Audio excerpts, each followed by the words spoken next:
Sending SMS. Step 1. Long press one of the absent students.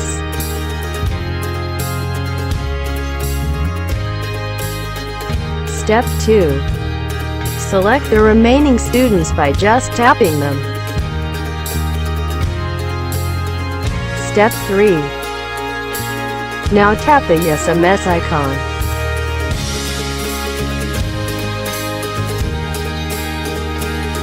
Step 4. There will be a default absent message. You can change that.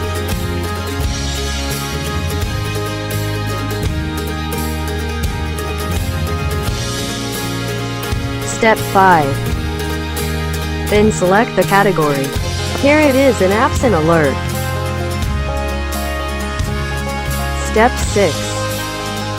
Now tap the send icon.